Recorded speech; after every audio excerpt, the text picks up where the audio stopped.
Bonjour les amis, c'est Cyril de Lille. Je lance une affirmation, nous sommes dans le début du temps des tribulations, de la fin des temps.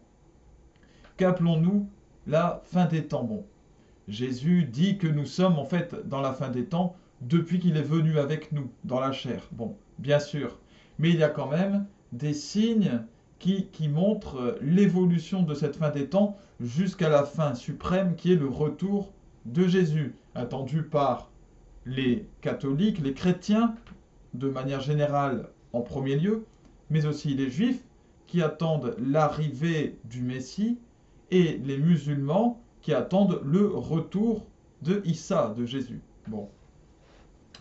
Alors, aujourd'hui, je vais commencer une série de vidéos dans laquelle je parle des signes qui annoncent cette, cette fin, ce début de la fin d'une certaine façon. Et aujourd'hui, j'ai choisi de parler de ce que j'appelle le retour des sorcières.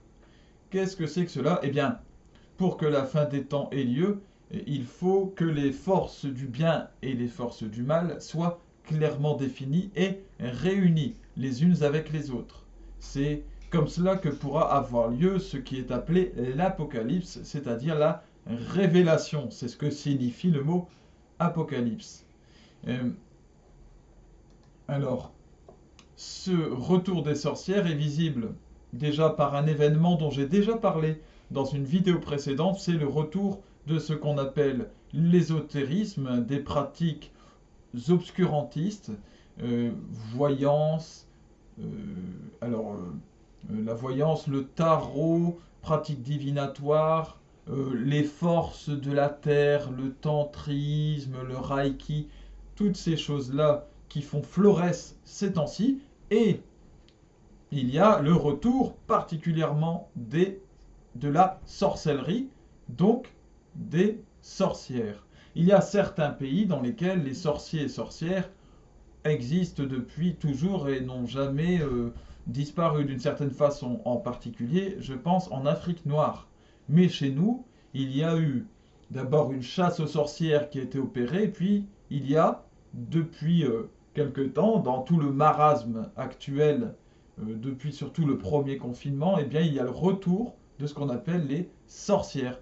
Voilà, puisque les sorcières, ce n'est pas une légende pour ceux qui en douteraient, ce sont bien des êtres qui ont existé, qui existent toujours, et même si ça a été récupéré par l'imagerie populaire, par la culture, bon, alors l'image de la sorcière, maintenant c'est devenu Halloween, c'est devenu les contes pour enfants, et bien malgré tout, ce sont des êtres tout à fait réels. Tout comme, je vais vous donner un exemple, les anges peuvent faire partie de contes et légendes aussi, et pourtant ce sont des êtres bien réels. Donc l'un hum, ne remplace pas l'autre. Ce n'est pas parce que ça devient légendaire que ça n'est plus réel. Et alors je parle dans ce retour de la sorcellerie d'un fait particulier qui, alors je lis un article du Huffington Post.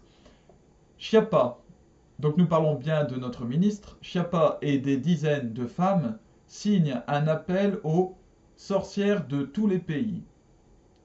Alors, Marlène Schiappa ainsi que 200 femmes ont signé une tribune intitulée Sorcières de tous les pays, unissons-nous. Voilà, si c'est pas clair, bah, je ne sais pas comment on peut l'être plus. Euh, alors, ça se fait sous couvert de féminisme, puisque ces personnes qui ont à la fois mis en place et signé cette tribune expliquent que si les sorcières ont été maltraitées, ont été jugées par l'Église catholique du temps où elle avait le pouvoir, si la sorcière a mauvaise image, eh bien c'est parce que c'était une femme qui avait le pouvoir et que ça gênait les hommes, ça gênait les machos qui voulaient garder le pouvoir. Voilà ce qui est expliqué. Alors ces personnes, ces femmes qui ont signé cette tribune veulent réhabiliter la figure de la sorcière. Ces femmes, je cite, pourchassées et assassinées par dizaines de milliers au cours de l'histoire. parce qu'elles vivaient en marge de la société patriarcale. Comment faire des sorcières des êtres héroïques, vous voyez, des victimes, des méchants hommes.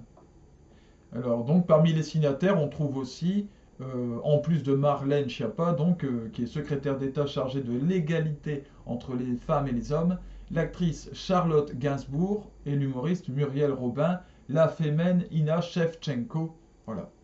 Les fémènes, je ne vous fais pas un dessin, ce sont des femmes qui militent brutalement pour la domination des femmes dans la société et qui se jettent sur des hauts dignitaires, entre autres de l'Église, seins nus, voilà, qui prétendent rendre à la femme sa dignité en se comportant de manière indigne, c'est-à-dire en montrant leurs seins, en se montrant comme des bêtes fauves, animales, nues.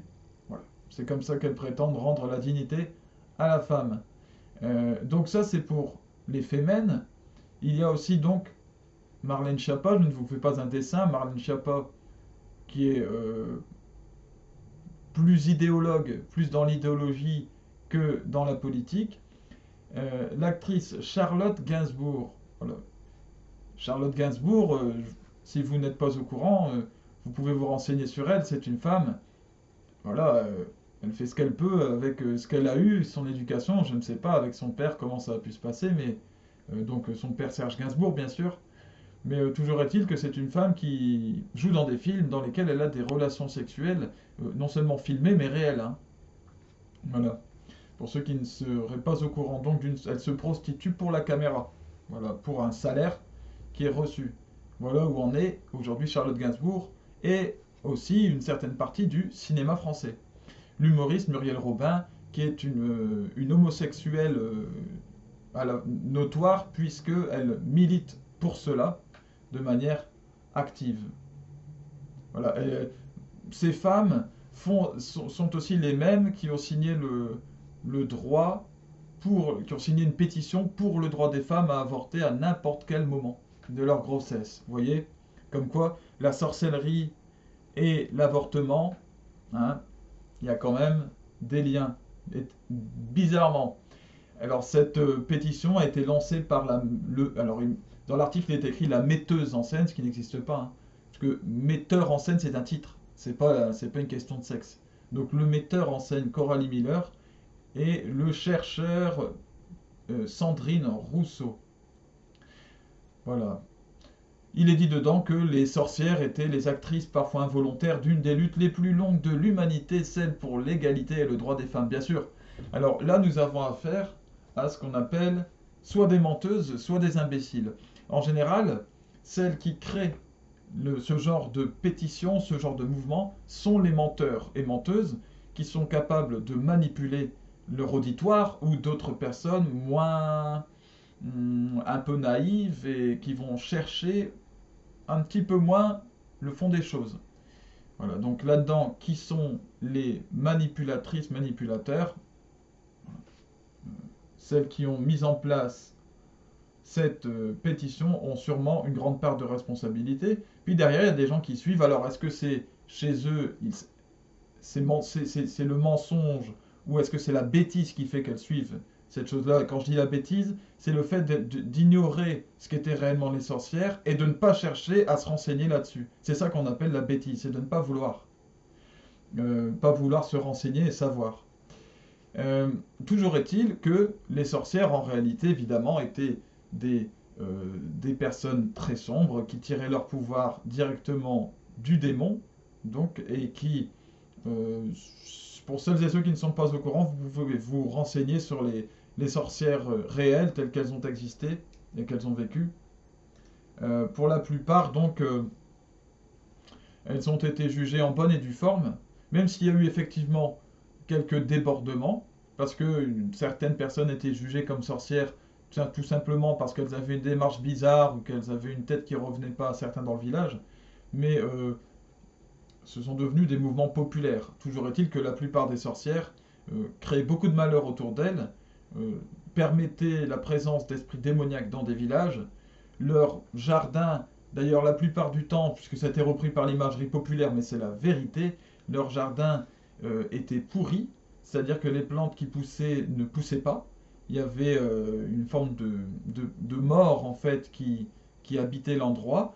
Elles avaient des arbres qui se repliaient sur eux-mêmes, qui perdaient leur feuillage. Elles-mêmes se recourbaient, se pliaient sur elles-mêmes. Elles perdaient souvent l'usage d'un œil. Bon, pour celles et ceux qui ne connaissent pas, je vous invite vraiment à vous renseigner. C'est un sujet à la fois passionnant et effrayant. Alors quand vous voyez les photographies de ces personnes, d'ailleurs il n'y avait pas que des femmes, il y a eu aussi euh, des sorciers, voilà, et il y en a toujours un petit peu partout, donc c'est pas une affaire de féminisme ou de je ne sais quoi.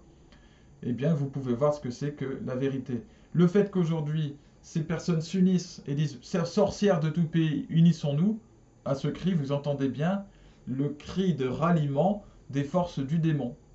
Voilà, donc ça c'est pour un côté des choses. Dans d'autres vidéos, je parlerai du ralliement des forces du bien et de la façon dont ça se produit. Voilà.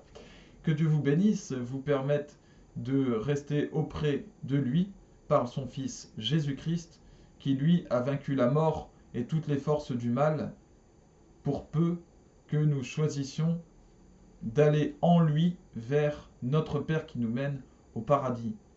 À bientôt les amis.